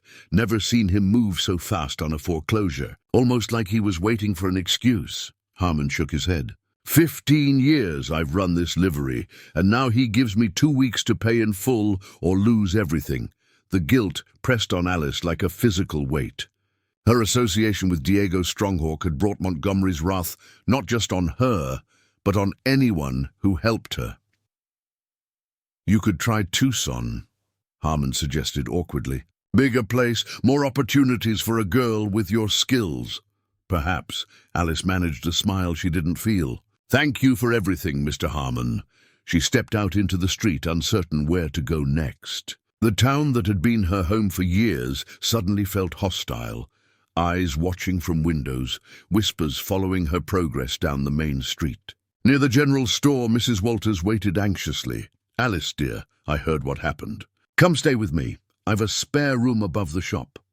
"I can't," Alice replied, touching the older woman's hand gratefully. "Montgomery would just extend his vengeance to you next." "Damn that man," Mrs. Walters muttered, then pressed a small cloth-wrapped package into Alice's hands. "Take this at least. Some food for your journey, wherever you're going." As Alice continued down the street, Sarah Cooper ran from the bakery, eyes red from crying. "Is it true? You're leaving?" "I have no choice, Sarah. It's so unfair. All because that horrible Eliza couldn't stand Stronghawk choosing you over her." Alice stiffened. "He hasn't chosen me. We're just connected through our families." Sarah looked unconvinced but didn't argue. "Where will you go?"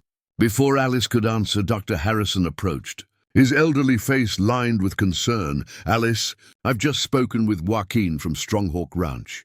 He's at my office, looking for you." Her heart quickened. "Joaquin, why?" "Apparently, there was some trouble at your boarding house last night. News travels fast." The doctor lowered his voice. "Stronghawk has sent a wagon for you, with an offer of employment and lodging at the ranch. The implications of such an arrangement sent a wave of apprehension through Alice. Living at Stronghawk Ranch would confirm every rumor. Montgomery and Eliza had spread.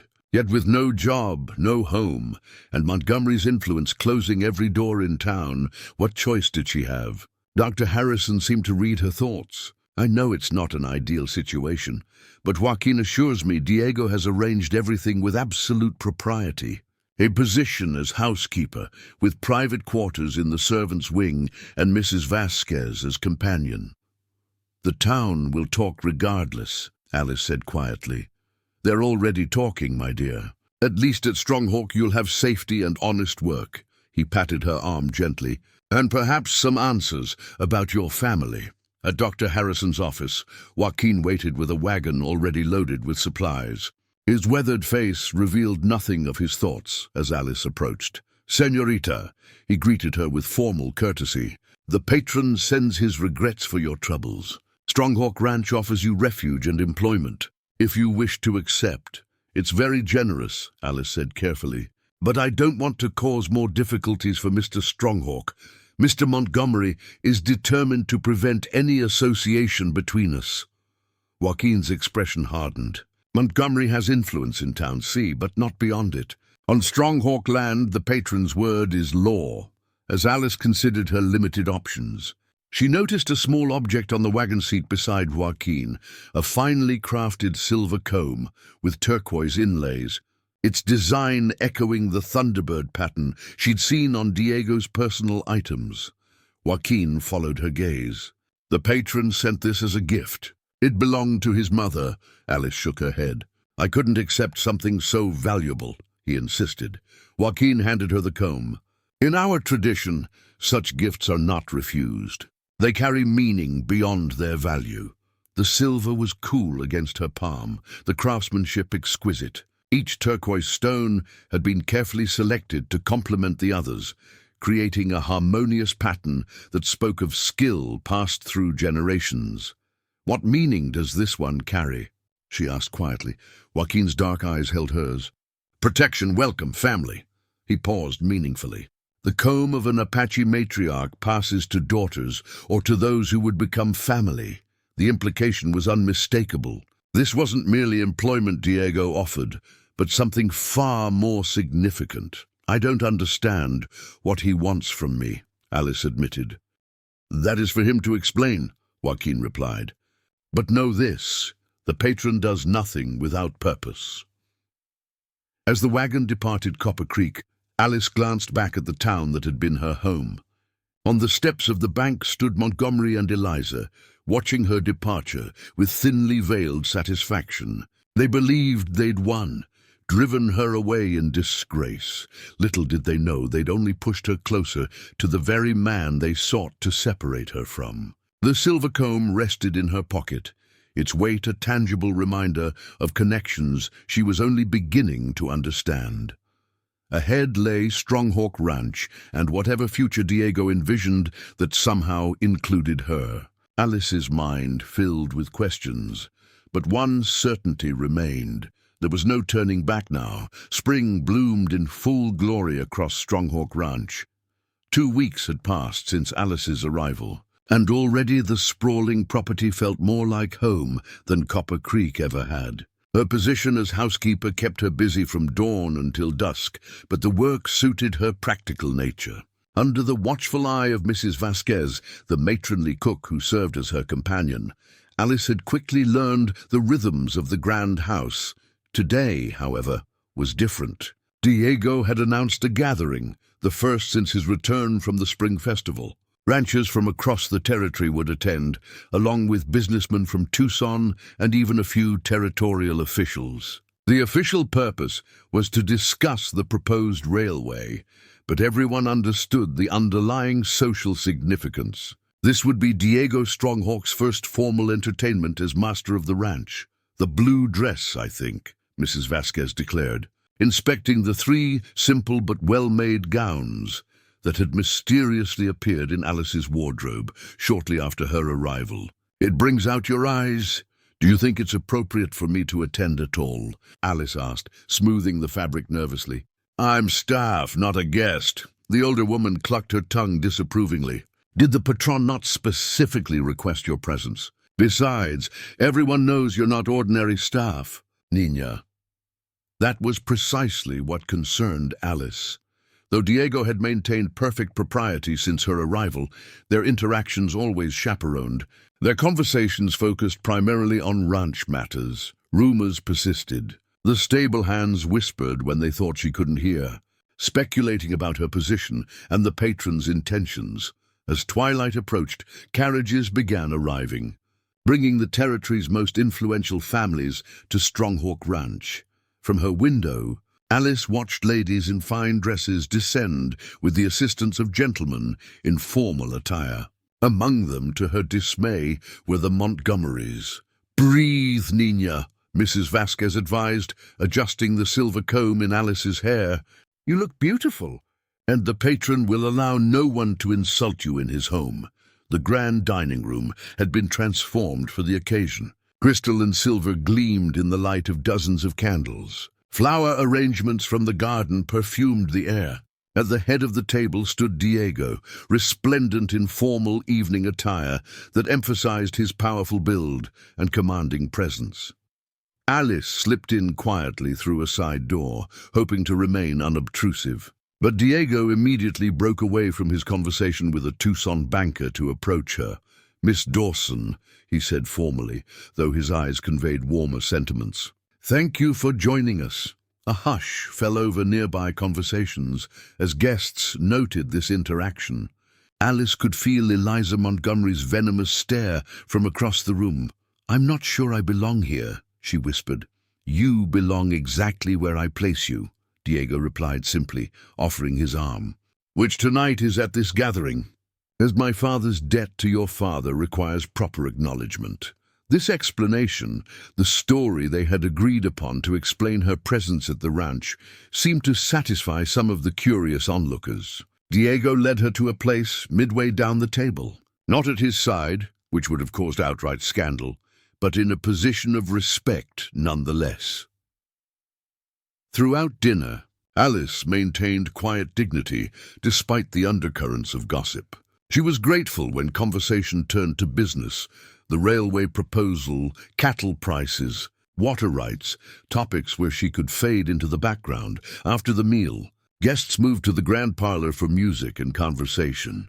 Alice was about to excuse herself when she noticed an unfamiliar man studying her intently from across the room.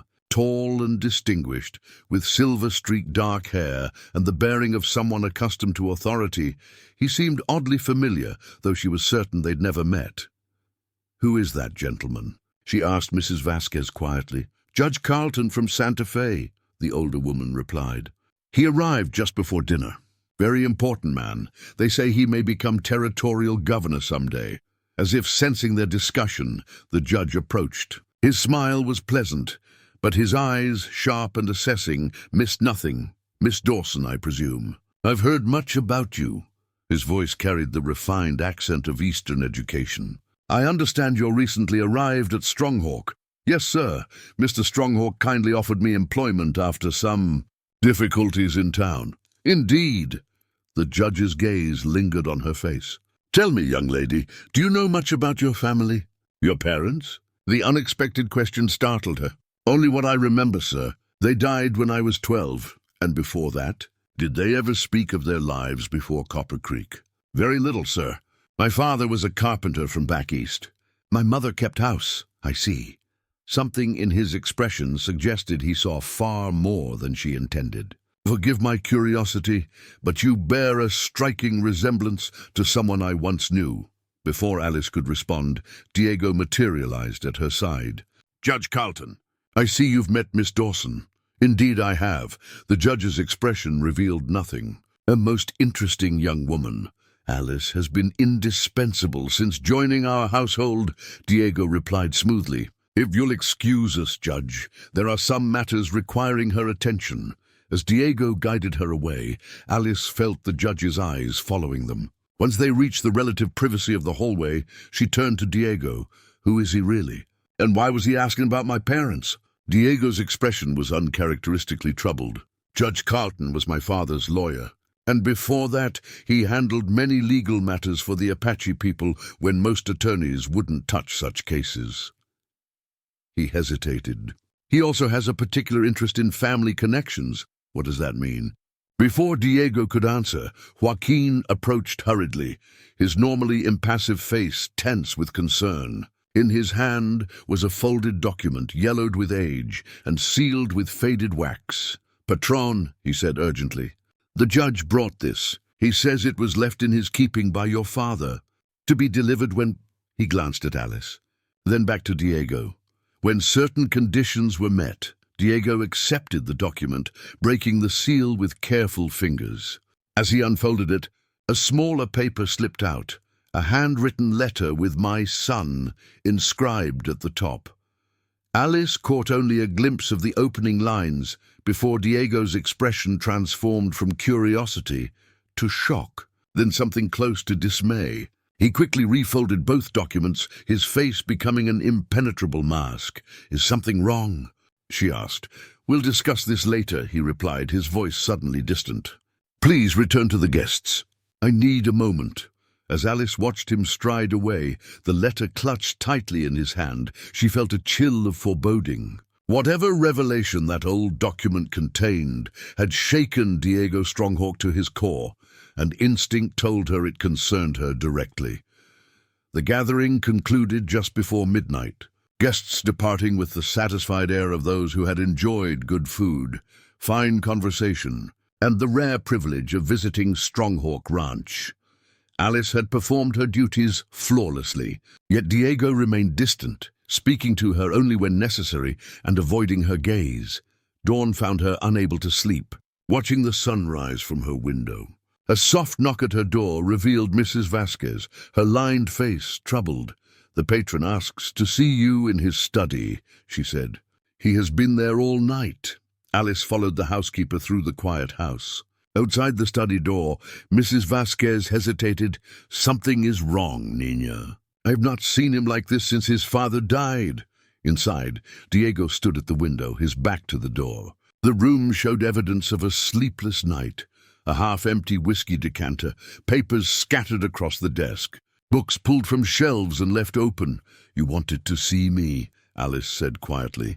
Diego turned, and she was shocked by his appearance. His eyes were reddened, his usually immaculate clothing rumpled. On the desk before him lay a small box of aged leather, its lid open to reveal several documents. "I've been wrestling with how to tell you this," he began, voice roughened by exhaustion. "Or whether to tell you at all." Alice approached cautiously. "The letter from your father?" "Yes," Diego rubbed his face wearily. "When I invited you here, Alice, it was to honor a debt, but also because I felt a connection I couldn't explain. Now I understand why." He indicated a document on the desk, yellowed with age, but still legible. The document was an official-looking certificate, the words "St. Mary's Orphanage, Boston," prominently displayed at the top. Below was a child's name, Alice Stronghawk. "What is this?" Alice whispered, her legs suddenly unsteady. Diego gestured to a chair, and she sank into it gratefully. "My father's letter explains. Judge Carlton has been searching for years at his request." "Searching for what?" "For you. Or rather for Alice Stronghawk, my father's niece." The room seemed to tilt around her. "That's impossible. My name is Dawson. Thomas and Sarah Dawson were my parents. They raised you," Diego corrected gently. "But according to these documents, you were born Alice Stronghawk, a daughter of Antonio Stronghawk, my father's younger brother." Alice stared at the certificate, her world reshaping itself with each passing second. "I don't understand. Antonio, like my father, was half Apache. But unlike Francisco, he couldn't find acceptance in either world. He left Arizona in 1862, traveled east, and eventually married a young woman named Elizabeth in Boston." Diego's voice softened. "You were born the following year. But how did I end up with the Dawsons?" Diego handed her a worn journal, its leather cover cracked with age. "This belonged to your birth father. The last entry was written just before he and your mother died of influenza in 1865, when you were barely 2.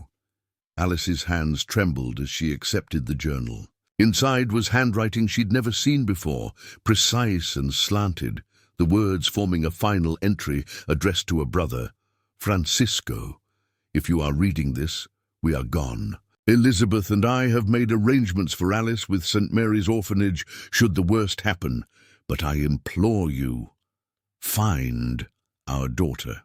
She's the last of my blood. The Dawson family of Arizona Territory has agreed to adopt her temporarily until you can claim her. Thomas Dawson is a good man who once showed me kindness I didn't deserve. My father received this journal years after Antonio died," Diego explained. "By then, the Dawsons had moved to Copper Creek.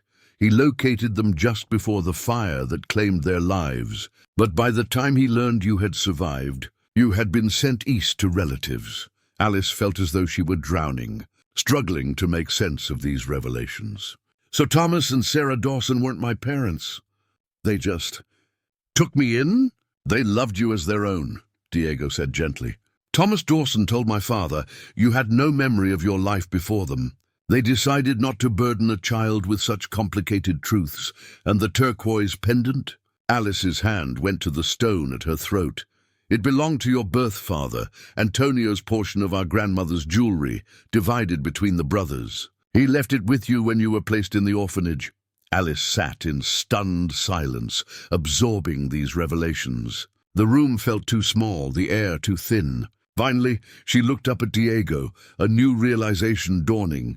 If I'm Antonio Stronghawk's daughter, and he was your father's brother, then we are cousins, Diego confirmed, his expression unreadable.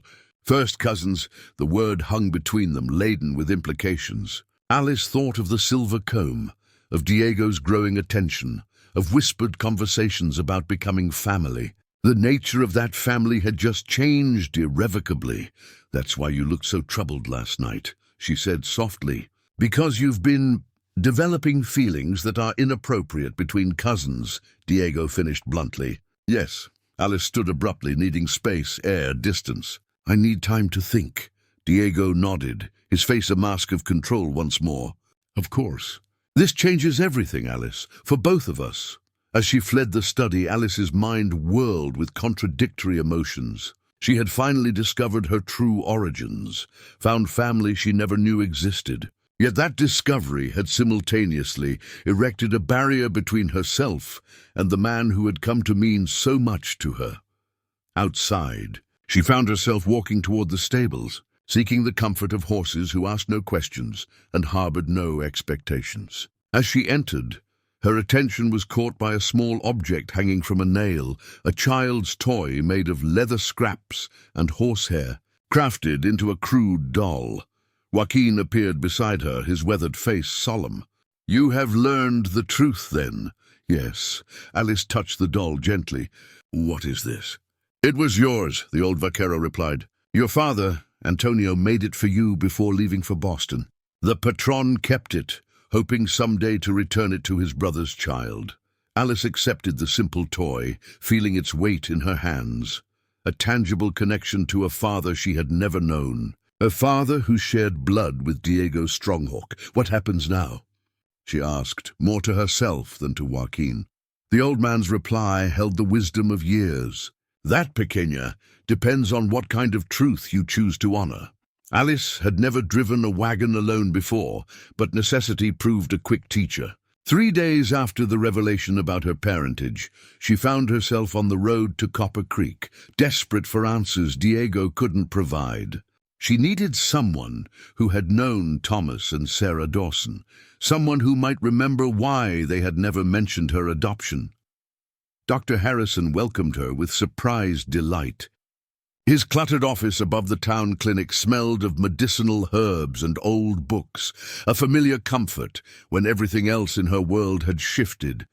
My dear girl, what brings you back to town? He asked, eyes sharp despite his advanced age. I hear things are rather tense at Stronghawk Ranch. Alice wasn't surprised the doctor knew of recent events. Nothing traveled faster than gossip in a frontier town. I need your help, Dr. Harrison. About my parents, the Dawsons. Something in her tone made the elderly physician study her more carefully. You've learned something troubling. I've learned I'm not their daughter by birth. Alice kept her voice steady with effort. Did you know? Harrison sighed heavily, gesturing for her to sit. I suspected. Your mother, Sarah, had complications from a fever that left her unable to bear children. When they suddenly appeared with a 2-year-old girl, I had my suspicions. But they loved you fiercely, Alice. That was never in question. Do you know anything about my birth parents? Only rumors. Thomas mentioned once that you came to them through a connection to an Apache family. Given the prejudices of the time, keeping such an arrangement quiet would have been prudent. Alice nodded slowly. My birth father was Antonio Stronghawk, Diego's uncle. Harrison's eyebrows rose. Good Lord, so you and Diego are cousins, Alice confirmed, the word still strange on her tongue. But something doesn't feel right about all this. Diego has documents, a journal, even an orphanage record. But there are gaps in the story. The doctor leaned forward, intrigued. What sort of gaps? If Francisco Stronghawk knew the Dawsons had me, why didn't he claim me immediately? Why wait years? And if he finally found them just before the fire, why didn't he take me then?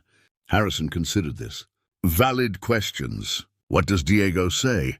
He says his father was ill by the time he located the Dawsons.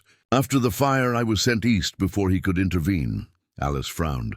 But it doesn't explain the years before, when Francisco supposedly knew where I was. Harrison rose, moving to a large oak cabinet in the corner. Perhaps there's another explanation. Your father, Thomas, sometimes left documents in my safekeeping. Medical records for your mother, property deeds. He unlocked the cabinet, removing a dusty metal box. After they died, I kept everything, thinking you might want it someday.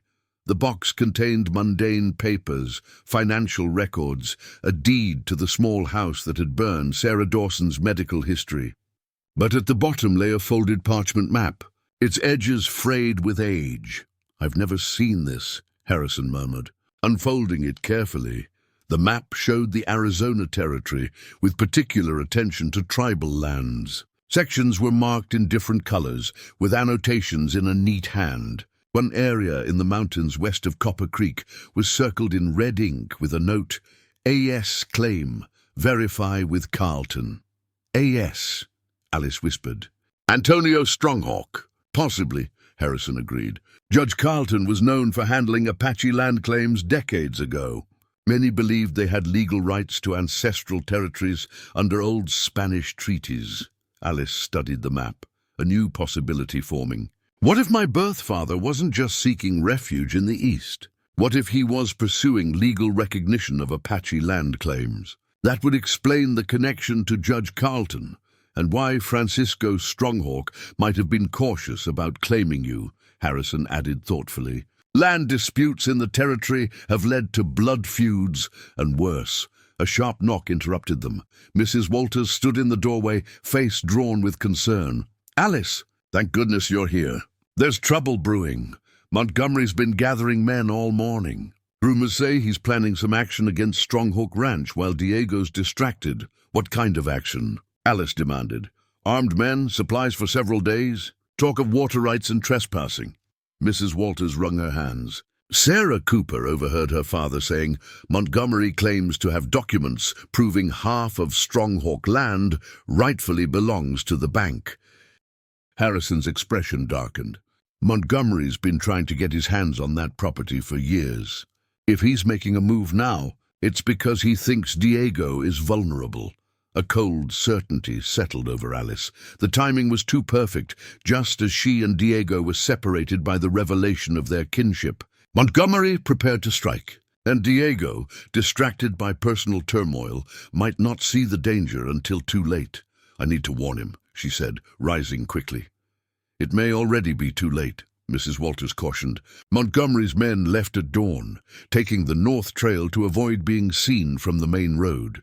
Alice rolled up the tribal lands map, tucking it securely in her dress. Dr. Harrison, may I borrow your fastest horse? The wagon is too slow. Of course, but Alice, this could be dangerous. Montgomery's not a man to cross lightly. Neither is Diego Stronghawk, she replied with newfound determination. And whatever complications lie between us, I won't let Montgomery destroy what his family has built. As Alice mounted the doctor's bay gelding, Mrs. Walters pressed a small package into her hands. Ammunition for the Winchester rifle in your saddle holster. Harrison keeps it loaded for emergencies. The weight of the gun surprised Alice, though she'd fired smaller weapons before. Thank you both. Be careful, Harrison called as she turned the horse toward the northern trail. And Alice, blood ties can be complicated, but they don't dictate the heart. With these words echoing in her mind, Alice urged the horse into a gallop. Behind her, Copper Creek fell away, a town that had never truly been home. Ahead lay Stronghawk Ranch and Diego, her cousin by blood, but something indefinable by heart, and between them, Montgomery and his men, intent on exploiting their vulnerability to claim what had never been theirs. Storm clouds gathered on the horizon as Alice pushed Dr. Harrison's horse across the rugged terrain. Taking the North Trail had been a gamble. shorter but more treacherous, with loose rocks and steep inclines. Twice she'd spotted dust clouds ahead that might be Montgomery's men, forcing her to veer off into ravines to avoid detection. By late afternoon, rain began to fall, light at first, then in driving sheets that reduced visibility to mere yards. Still, she pressed on, the tribal lands map secured inside her coat, Dr. Harrison's rifle bumping against her leg with each stride. Stronghawk Ranch emerged from the deluge like a ghostly vision. No lanterns burned in the windows. No ranch hands patrolled the perimeter. The eerie stillness sent a chill through Alice that had nothing to do with her rain-soaked clothes. She approached cautiously, tethering the exhausted horse beneath a sheltered oak. The main house appeared deserted, yet smoke rose from the chimney. She moved toward the side entrance, freezing when the distinctive click of a rifle hammer sounded behind her. "Don't move," came Joaquin's familiar voice. Alice raised her hands slowly. "Joaquin, it's me, Alice." The old vaquero lowered his weapon, his weathered face a mask of tension. "Señorita." "Why are you here?" "Montgomery's gathered armed men. They're coming for the ranch." She glanced around the empty yard. "Where is everyone? Where's Diego?" "Inside." Joaquin guided her toward the house, explaining in hushed tones. "The patron sent most hands to the south pasture after warning of cattle rustlers. Now I think it was a false trail, to draw our strength away." Inside, the house was dimly lit by fire and a few oil lamps. Diego sat at his desk in the study, surrounded by papers, a half-empty whiskey glass at his elbow. He looked up sharply at their entrance, his expression shifting from surprise to concern. "Alice." He rose quickly. "What are you doing here?" "Montgomery's men are coming," she said without preamble, armed with supplies for several days. "They left Copper Creek at dawn." Diego's face hardened. "How many?" "At least a dozen, possibly more." He exchanged a grim look with Joaquin. "We have 5 men here. The others won't return from the South Range until tomorrow at earliest." "We should abandon the house," Joaquin suggested. "Retreat to the line cabin in the high meadow until reinforcements arrive." Diego shook his head.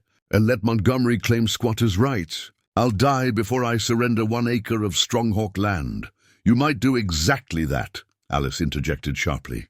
"He's not coming to negotiate, Diego. He's coming to take what he believes is his." "On what grounds?" Diego demanded. Alice withdrew the tribal lands map, spreading it across his desk. "I think it has something to do with this. Dr. Harrison had it among my father's, Thomas Dawson's, papers." Diego studied the map intently, his finger tracing the red-circled area marked A.S. Claim. "Antonio Stronghawk," he murmured. "My uncle." "Your uncle, my father," Alice corrected. "I think he was pursuing legal recognition of Apache land claims before he left for the East." Diego's expression grew thoughtful. He crossed to a bookcase, removing a volume bound in cracked leather. "This might explain something that's been troubling me." The book was a family Bible, its pages yellowed with age, the front cover emblazoned with the Stronghawk name in faded gold lettering. Diego handled it reverently, turning to the center where family records had been meticulously maintained through generations. "My father kept all important family information here," Diego explained, carefully turning brittle pages. "Births, deaths, marriages." He stopped at a page filled with flowing script. "And here, a record of land claims and transfers." Alice peered at the faded writing, struggling to decipher the elegant hand. One entry, dated 1863, caught her attention. "Antonio's claim to Western territories held in trust for his descendants. Legal title confirmed by Carlton. Documents secured with Thomas Dawson until Antonio's return." "Thomas Dawson was holding legal documents for my birth father," Alice said slowly. "Land claim documents. Documents Montgomery would very much want to disappear," Diego added grimly. "Especially if they prove his bank has been illegally claiming interest in Apache lands." Joaquin, who'd been listening intently, suddenly straightened. "The fire that killed the Dawsons might not have been an accident," Diego finished, his voice hard. Alice felt suddenly lightheaded. Memories of that terrible night flooding back, the smell of smoke, her mother's desperate voice urging her to run. Her father rushing back into the flames, shouting about the papers. "Montgomery killed my parents," she whispered, "for land deeds, and now he's coming to finish what he started," Diego said, by eliminating the last two Stronghawks who could challenge his claim. Alice looked up sharply. "But I can't challenge anything. I'm just Antonio Stronghawk's legitimate heir," Diego interrupted, "with legal claim to portions of this ranch through your father. That's what Judge Carlton was confirming at the gathering, your identity as Antonio's daughter." The implications stunned Alice into momentary silence. All her life, she had been nobody, an orphaned stable girl with no prospects and no power. Now she learned she was not only born to the Stronghawk family, but potentially held legal claim to lands worth a fortune. If Montgomery somehow learned you were investigating your true parentage, Diego continued, it would explain his sudden move against the ranch. Their conversation was cut short by Joaquin's warning from the window. "Riders approaching from the North Ridge. At least 15 men." Diego moved with decisive efficiency, retrieving rifles from a cabinet and checking their ammunition. "Joaquin, get the remaining hands. Secure the barn and corral. We'll use the house as our stronghold." As Joaquin hurried out, Diego turned to Alice. "You should hide in the root cellar. There's an escape tunnel that leads to the creek bed." "I'm not hiding," she replied firmly, taking one of the rifles. "This is my fight too. These lands belong to my father as much as yours." For a moment, Diego studied her with an expression she couldn't decipher, pride, admiration, and something deeper that transcended their complicated kinship. "Alice," he began hesitantly, "there's something else in the Bible records. Something about Antonio that changes everything between us." The first shot came at dusk, a sharp crack that splintered the frame of the study window. Glass shattered inward, forcing Diego and Alice to the floor. Outside, voices called for surrender, demanding Diego come out unarmed. "Montgomery's not even showing his face," Diego muttered, crawling toward a better defensive position. "Sending his hired guns to do the dirty work." The ranch house had been hastily fortified, furniture barricaded against doors, windows secured where possible. Diego's 5 remaining hands had taken positions throughout the structure, armed with rifles and grim determination. Now they returned fire, the exchange of gunshots echoing across the valley. In the chaos, Diego had been unable to finish his revelation about the Bible records. Whatever he'd discovered about Antonio Stronghawk remained unspoken as immediate survival took precedence. "Stay low," Diego instructed, guiding Alice toward the central hallway. "We need to reach the gun room for more ammunition." As they moved through the house, a massive oak hutch near them splintered under gunfire. Diego instinctively shielded Alice with his body, pulling her behind a stone fireplace for cover. "Are you hit?" he demanded, checking her for injuries. "I'm fine." She gripped her rifle with steady hands. "What's your plan?" "Hold them off until reinforcements arrive. Joaquin sent one of the boys on our fastest horse to recall the men from the South Range." His expression was grim. "But they won't make it before morning." A shout from upstairs interrupted them, one of the ranch hands calling for help. Diego hesitated, torn between protecting Alice and supporting his man. "Go," she urged. "I'll get the ammunition." Before he could protest, Alice darted across the hallway toward the gun room. Inside, she quickly located ammunition boxes and began filling a canvas bag. As she worked, her eyes fell on a battered cavalry saber mounted on the wall, an old weapon that had seen combat long ago. Its wooden scabbard was decorated with worn brass fixtures, the leather grip cracked with age. Beneath it hung a tarnished brass plate with an inscription, "Called James Taggart, 1847. Alice stared at the name, recognition dawning. She had seen it before in Antonio's journal, a passing reference to Colonel T, who had sworn to help with the land claims. Before she could consider the implications, gunfire intensified from the front of the house. Grabbing the ammunition bag, Alice hurried back toward the main hall. She found Diego and 2 ranch hands, establishing a defensive position behind overturned furniture. Outside, Montgomery's men had grown bolder. approaching the house from multiple directions. They're trying to surround us, Diego said grimly, accepting ammunition from Alice. If they reach the back door, we'll be trapped. What about the root cellar escape tunnel you mentioned? Last resort. Once we abandon the house, we lose any legal standing against squatters. A ranch hand by the window cried out suddenly, clutching his arm where a bullet had grazed him. Diego moved quickly to check the wound, while Alice took his position at the window. Through the rain-streaked glass, she could make out shadowy figures moving between outbuildings. One man, taller than the rest and wearing a distinctive hat, directed others from the relative safety of the barn. "That's Montgomery," she said, raising her rifle. "I can see him." Diego placed a hand on her barrel, lowering it slightly. "Not yet. If we kill him, his men might scatter, or they might become more dangerous without his control."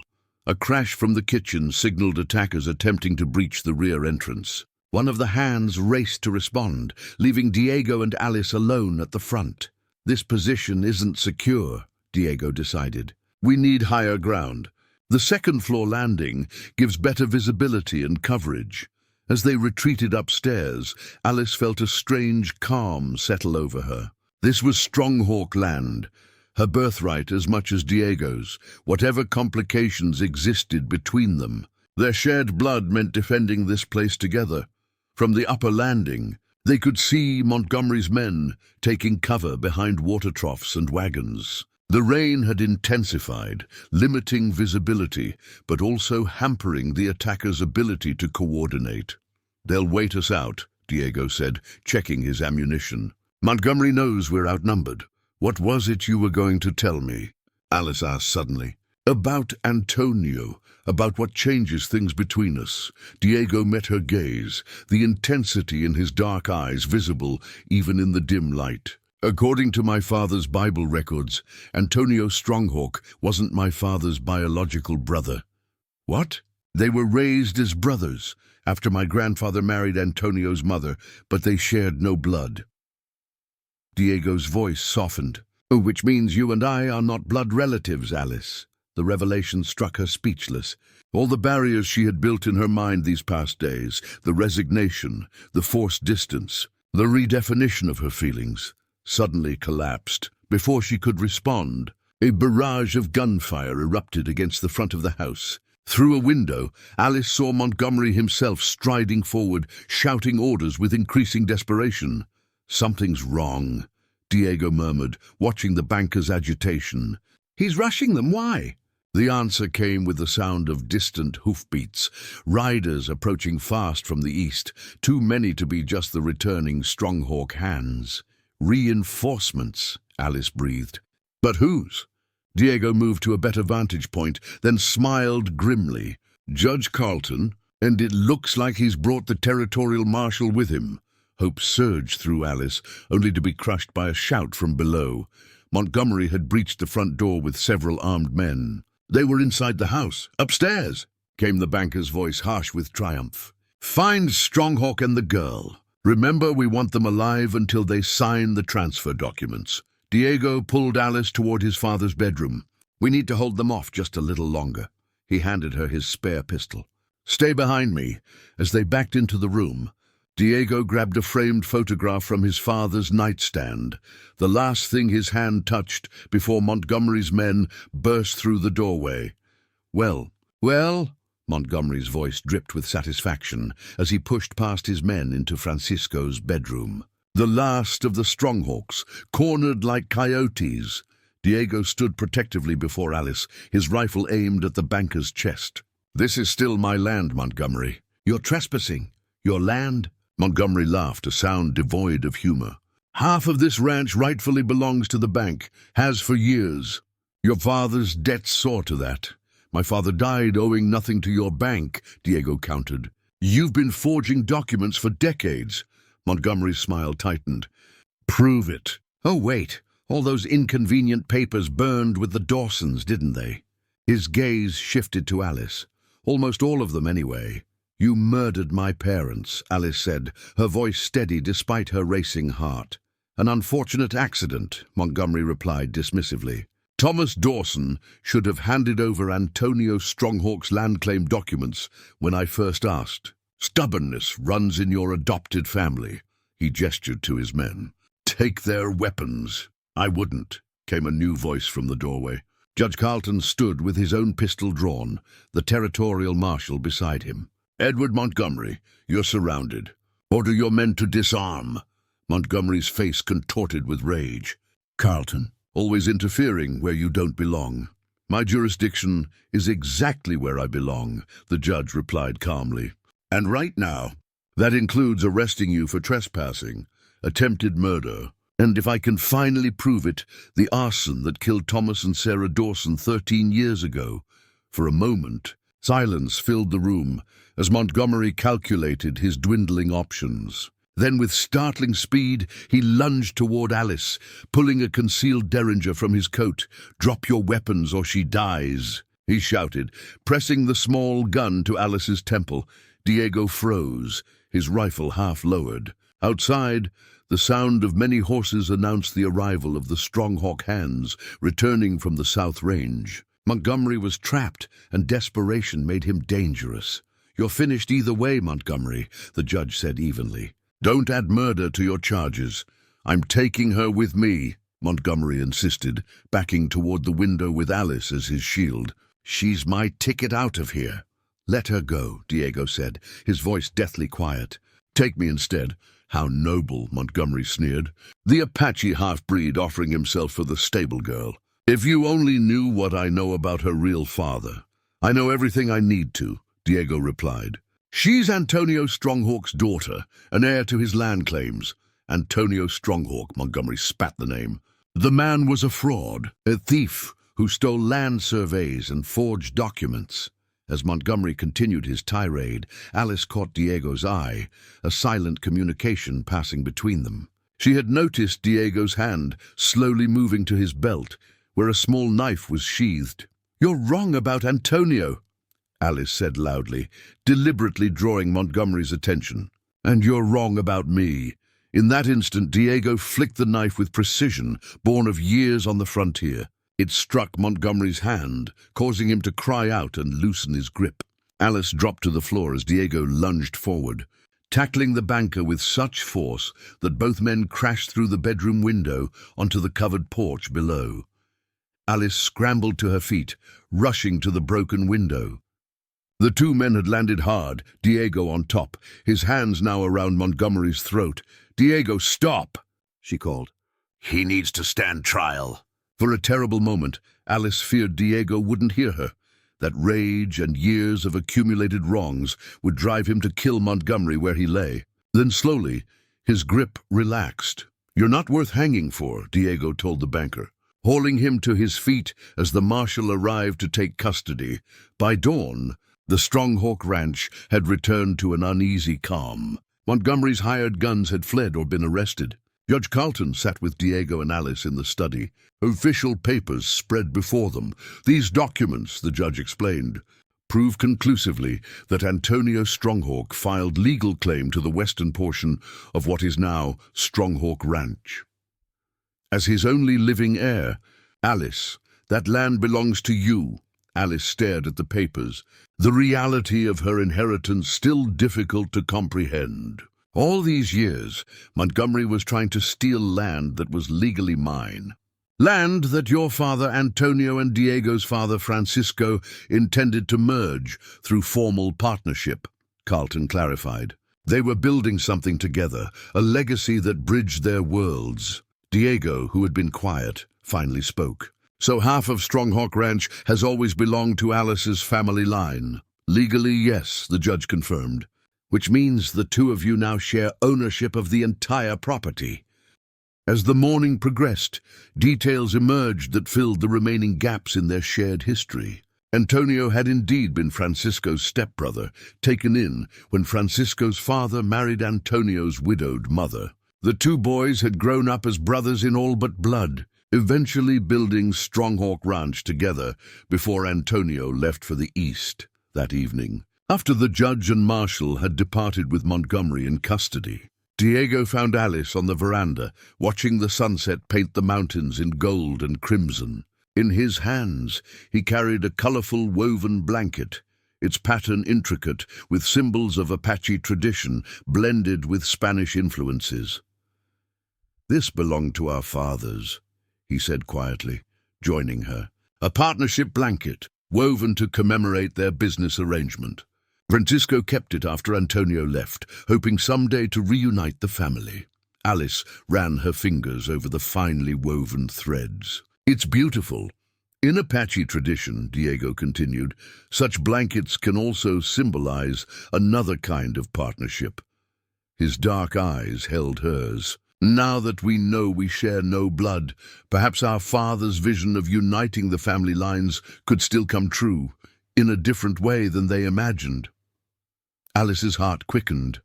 "Are you saying—" "I'm saying that I began caring for you because of who your father was," Diego interrupted gently. "But I continue caring for you because of who you are, Alice. Not Stronghawk or Dawson, but simply you." As the last light faded from the western sky, Alice found herself standing at another crossroads, one where all paths suddenly seemed possible. The blanket between them represented not just their father's shared past, but perhaps their own shared future. "I think," she said softly, "that would be a partnership worth weaving." 1 year later, wildflowers carpeted the meadows of Stronghawk Ranch in a riot of spring colors. Beneath an arch twined with desert blooms, Diego and Alice stood hand in hand, the partnership blanket draped across their joined arms, as Reverend Perkins pronounced them husband and wife. From honored seats in the front row, Joaquin, Mrs. Vasquez, Dr. Harrison, and Mrs. Walters watched with approval as two worlds officially merged, not just Apache and white, but past and future, legacy and new beginnings. And as Diego's hand came to rest protectively over the slight swell of Alice's growing belly, the promise of yet another generation to bridge those worlds seemed as vast and hopeful as the land that stretched before them.